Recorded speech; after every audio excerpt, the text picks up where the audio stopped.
This video we are going to discuss on the previous year questions which came on the topic of year. Okay, so as I have already discussed the topic year previously in the video, so if you haven't watched, so do watch it. Okay, and then I am continuing with the previous year questions which came in the NEET and AIPMT. Okay, so let's start. So I am Vivek Moria, currently third year MBBS student at Motilal Nehru Medical College, Prayagraj, Uttar Pradesh.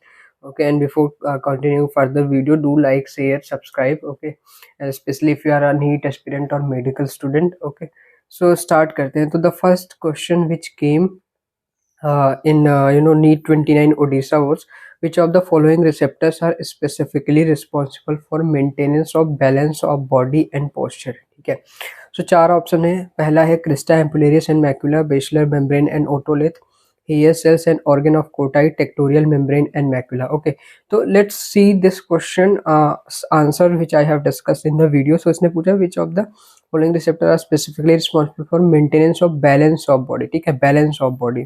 तो मैंने क्या discuss किया था कि year के दो function होते हैं, one is balancing, one is hearing.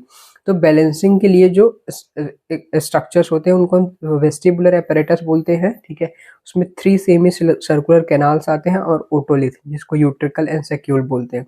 और उसने क्वेश्चन है आस्क्ड कि what is the following receptors are specifically responsible. ठीक है, उसने रिसेप्टर्स के बारे में बोला है, पूछा है, ना कि स्ट्रक्चर्स. तो स्ट्रक्चर सेमी सर्कुलर कैनाल हो गए, ओटोलिथ, यूट्रिकल एंड सेक्यूल हो गए. बट जो इसमें रिसेप्टर्स होते हैं सेमी सर्कुलर कैनाल में क्रिस्टा एम्पुलेरिस होता है एंड ओटोलिथ यानी यूट्रिकल एंड सेक्यूल में मैक्यूला होता है. ठीक है, तो crista ampullaris and macula are the sensory receptors which are actually responsible for balancing. So इसका ऑप्शन फर्स्ट होगा, crista ampullaris and macula. Okay, next question discuss करते हैं. A gymnast is able to balance his body upside down even in the total darkness because of. Again this is about balancing. तो balancing के लिए अब यहाँ पर देखो question is कि कौन सा मतलब डाउन बिकॉज ऑफ. तो इसमें ऑप्शन क्या है, organ of Kotai, cochlea, vestibular apparatus, tectorial membrane.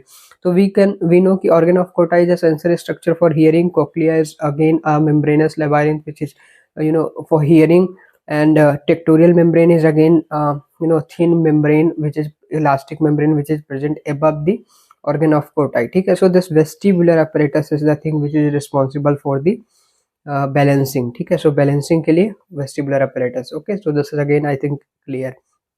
Next question is, which part of the human ear plays no role in hearing as such but is otherwise very important required. ठीक है, देखो अब ये question में भी थोड़ा सा confusion हो सकता था बिकॉज इसने पूछा गया which of the human ear, which of the part of the human ear plays no role in the hearing, लेकिन अदरवाइज वेरी इंपॉर्टेंट है.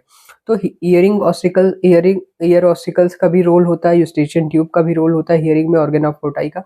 बट वेस्टिबुलर एपरेटस का कोई भी रोल नहीं होता है हियरिंग में as such. But yes, that is of course required for the balancing of our body. ठीक है, तो I hope this is also clear. तो vestibular apparatus. Next question is, ये इसमें लाइक लेबलिंग दी हुई थी और पूछा था क्या है. ठीक है, तो बताना था ABCD. Okay what. तो देखो ये मैंने काफ़ी अच्छे तरीके से डिस्कस किया in the on the video of the year. मैंने मॉडल के थ्रू अच्छे से समझाया कि ये पेरीलिम्फ क्या होता है, एंडोलिम्फ क्या होता है. तो जो आउटर साइड्स होते हैं दोनों वो पेरीलिम्फ होते हैं, जो बीच में होता है वो एंडोलिम्फ होते हैं, और जो नीचे की मेम्ब्रेन होती है उस पर जो ऑर्गन प्रेजेंट होता है, ठीक है, वो बेसिक ऑर्गन ऑफ कोटाई होता है. उसके ऊपर जो ये थिन इलास्टिक मेम्ब्रेन होती है, ये कौन सी होती है, this is the tectorial membrane होती है. ठीक है, this is the tectorial membrane होती है. तो ये इसका ऑप्शन कौन सा होगा, ए पेरीलिम्फ है, बी क्या है, टेक्टोरियल मेम्ब्रेन है. ठीक है, बी क्या है, टेक्टोरियल मेम्ब्रेन है, और सी क्या है, एंडोलिम्फ है. ठीक है ना, तो इसका ऑप्शन यही होगा. और इस स्ट्रक्चर को फिर से देख लेते हैं जो मैंने डिस्कस किया है प्रीवियसली इन दैट वीडियो. तो यही स्ट्रक्चर है सेम. ठीक है, जो एनसीईआरटी में गिवन है. This is the Scala vestibuli ऊपर वाला होता है, नीचे वाला स्केला टिम्पेनी होता है, बीच वाला स्केला मीडिया होता है, आउटर साइड पे पेरीलिम्फ होते हैं. ठीक है, बीच में इंडोलिम्फ होता है स्केला मीडिया में, और ये जो स्ट्रक्चर है दैट ऑर्गन ऑफ कोटाई होता है. ठीक है, ये ऑर्गन ऑफ कोटाई होता है, और इसके ऊपर जो ये पतली सी थिन इलास्टिक मेम्ब्रेन होती है दैट इज टेक्टोरियल मेम्ब्रेन होती है, जिसपे कि हेयर सेल्स जो ऑर्गन ऑफ कोटाई के होते हैं प्रेस करते हैं. ओके, तो this is all about, these are the questions which were came previously. तो क्वेश्चंस इस टॉपिक से आते रहते हैं, तो do revise it, do it after multiple revisions, और के बाद जो है वो चीज़ें सारी क्लियर हो जाएंगी। ठीक है, तो अभी तक वीडियो नहीं देखा है तो go and watch it. And also I will be uploading that video lecture notes on the my Telegram channel.